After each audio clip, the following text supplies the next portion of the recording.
In the 60th year before Christ, Gnaeus Pompey the Great, Marcus Licinius Crassus, and Gaius Julius Caesar united against the Senate, having concluded a secret agreement on joint actions in the struggle for supreme power. This alliance was later called the triumvirate. Pompey, Crassus, and Caesar were successfully re-elected proconsuls for several years, becoming the most powerful politicians and military leaders in Rome. For years later, the triumvirs divided the most important lands of the Republic between them. Caesar got Gaul, Crassus got Syria, and Pompey got Spain. Later, Crassus and Caesar began to purposefully unite their efforts against Pompey the Great, whose political positions steadily strengthened and military power rapidly increased. Suddenly, in early May 53rd year, Crassus died during a campaign against Parthia. Shortly thereafter, the powerful and all-powerful Pompey actually seized power in Rome, becoming sole consul with enormous powers, retaining the viceroyalty in Spain. Another 3 years later, Pompey got the Senate to decide not to extend Caesar's consular powers in Gaul. The senators also, under his pressure, ordered Gaius Julius to disband his legions. Caesar refused to comply and with loyal legionaries crossed the border river Rubicon, invading Italy. Pompey did not risk fighting with the illustrious proconsul, having under the command of not too reliable Italian legions. Gnaeus went to the Balkan Peninsula. Caesar easily subjugated all of Italy and then Spain. Part of the legions were disbanded. Some of them went to the service of Gaius Julius. In the same year, Caesar was elected dictator in Rome, but he defiantly refused the title, becoming consul together with Publius Servilius. In January 48th year, Caesar sailed from southern Italy, having 6 incomplete legions and up to 500 horsemen. Soon he landed off the coast of Epirus at Apollonia. Caesar's fleet was soon almost entirely destroyed by Pompey's squadron. Caesar found himself cut off from Italy and numerically outnumbered. Pompey's total force had at that point 9 legions and up to 7,000 horsemen. However, Mark Antony's fleet managed to break through all the barriers, and Caesar gained 4 more legions. Having equalized with the enemy in numbers, Caesar moved into active action. He decided to block Pompey in his bed. The Battle of Dyrrhachium, however, ended unsuccessfully for Caesar. His legions were unable to storm the city and retreated. The same day, Pompey's army successfully broke through the line, which Caesar surrounded the enemy camp. The total losses of Gaius Julius amounted to more than 1,000 men. He then decided to withdraw to Thessaly to cut off Pompey from Macedonia and the roads leading to Asia Minor. Pompey could have quietly returned to Italy and seized power, but he chose to pursue his enemy. The opponents first moved in parallel, and then Pompey blocked Caesar's path at the city of Pharsalus. The Battle of Pharsalus took place on August 9th, 48th year before Christ. Caesar, in his notes, determined the number of Pompey's legions in 45,000 infantry and 7,000 horsemen, and his own in 22,000 infantry and 1,000 horsemen. It should be noted that the great commander, and before, when describing the Gallic Wars and other of his victorious campaigns, liked to distort in the direction of a clear exaggeration of the enemy's forces and their losses. Here is a detailed inventory of Pompey's units, which Gaius Julius cites in his notes. Pompey had at his disposal a whole year to gather military forces. As for the legions, 9 were formed by him from Roman citizens. 5 he transported with him from Italy, 1 legion was from Cilicia, 1 from Crete and Macedonia, 2 came from Asia, where they were recruited by order of Consul Lentulus. In addition, Pompey distributed to these legions in the form of replenishment of a large number of people from Thessaly, Boeotia, Achaia, and Epirus, and included in them also soldiers of Antony. On top of these legions, he expected 2 more legions from Syria under the command of Scipio.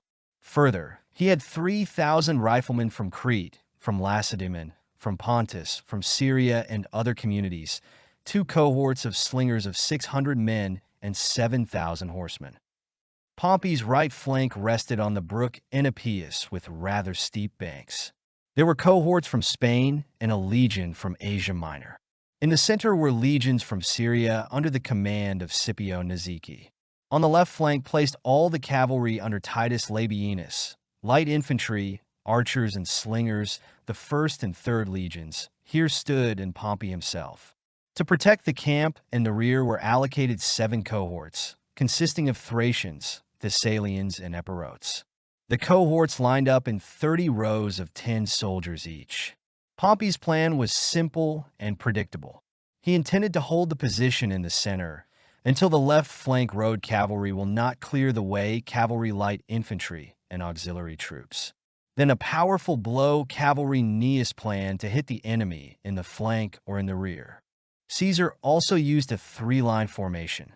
On the left flank, which rested in the same brook Enipe, stood legions most incomplete and weakened during the recent fighting under the leadership of Mark Antony. On the right flank was placed cavalry, light infantry, and part of the cohorts of the 10th Legion, the most select and favorite legion of Caesar. Here commanded Publius Sulla. In the center stood the legions of Gaius Domitius. The famous consul had no doubt that this is where his opponent will strike his main blow, so he concentrated a little further selected reserve of veterans. On pain of death, they were forbidden to move without a personal order from Caesar. In the camp remained sick, wounded, and guards.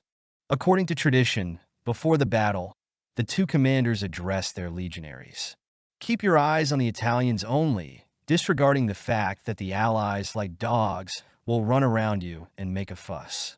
But turning the enemy to flee, Italians as their fellow tribesmen spare, and allies exterminate to bring terror to those. So destroy, speaking in battle, erected by you fortifications, fill the moat, so that we have nothing left if we do not win, so that the enemy saw that you do not have their camp, and realize that you have no other choice but to take their camp. Such was the admonition of Julius Caesar. And here are the words of Gnaeus Pompey, addressed to his soldiers. I persuaded our horsemen, and they promised me to do it to attack at the convergence of both troops on the right, unprotected, flank Caesar, and attack in the rear to confuse and defeat his army before we will be released at least 1 shell against the enemy. In this way, we shall end the war without endangering our legions and almost without bloodshed. And this is not difficult, since we are very strong cavalry. Caesar began the battle. At his signal, the first line, armed with lances, rushed forward. Before these legionaries could reach the enemy, they had to pause. Pompey's army easily repelled this onslaught and went on the counterattack. The center and the left flank of Caesar withstood the strongest blow. But on the right wing, cavalry Labiena broke through the light infantry and through the cohorts of the 10th Legion, and even through Caesarian horsemen. Gaius Julius threw his select reserve into the battle. The blow of veterans of the Gallic wars and campaigns was terrible and sudden for Pompey's cavalry. It could not withstand, and in frustration ran back. Caesar's cavalry quickly restored its formation and order, beginning an organized pursuit of the enemy. Meanwhile, reserve select cohorts, developing success, bypassed the left flank of Pompey, hitting him in the rear. Noticing the final confusion in the camp of the opponent, Caesar commanded a general attack of his 2nd and 3rd lines. Here is how Caesar himself describes this crucial episode of the battle. This double attack Pompeians could no longer withstand, and all, without exception, turned to flight. Consequently, Caesar was not mistaken that the beginning of the victory, as he himself stated at the encouragement of soldiers, should come from those cohorts, which he put in the 4th line against the enemy cavalry. Indeed, they were the first to defeat the enemy cavalry. They also interrupted the riflemen and slingers, bypassed from the left flank of Pompey's front, and were the first to be the cause of the enemy's flight. But as soon as Pompey saw that his cavalry defeated and that part of the army, on which he especially relied, terrorized, then, not relying on the rest, he left the front, immediately rode to the camp, and those centurions who stood guard at the Praetorian Gate said loudly to hear the soldiers, "Guard the camp and staunchly defend it in case the situation worsens. I will go around the other gates and encourage the camp guards." With these words, he retired to his headquarters. He had no further hopes for the success of his endeavor, and he only waited for the outcome of the battle. The end of the battle is best described by Plutarch among other ancient authors. The Pompeians retreated in front of the raised-up spears, losing courage at the sight of weapons directed against them. Protecting their faces, they turned away and closed. At last they broke up their ranks and turned in shameful flight, ruining the whole affair, while the victors immediately began to encircle and, attacking from the rear, cut down the enemy's infantry. When Pompey on the opposite flank saw that his cavalry scattered and fleeing, he ceased to be himself, forgot that he is Pompey Magnus, the Great. He looked more like a man who had been deprived of his sanity by a deity. Without saying a word, he retreated into the tent and there tensely waited for what would happen next, not moving from his seat until the general flight began and the enemies, breaking into the camp, did not engage in battle with the guards. Then only he seemed to come to his senses and said, as it is reported, only one phrase. Has it already reached the camp? Removing the military decoration of the commander and replacing it with clothes befitting a fugitive, he discreetly departed. Pompey rode swiftly away from his camp. His legions, deprived of centralized control, lost the ability to resist, and ran after his commander. Caesar's soldiers on their shoulders broke into Pompey's camp. Caesar did not think to celebrate victory. He organized the pursuit of the enemy.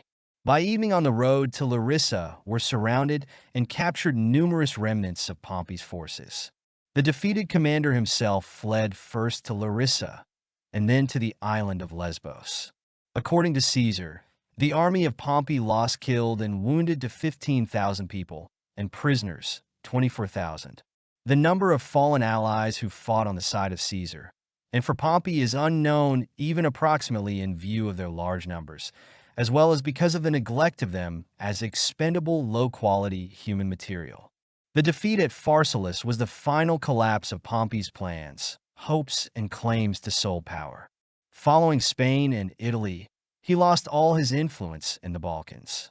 He no longer had an army, a navy, a treasury, or his formerly numerous supporters. The only chance for Pompey to continue the struggle with Caesar was to make an alliance with the enemies of Gaius Julius in Asia Minor, the Eastern Mediterranean, the Middle East, and North Africa.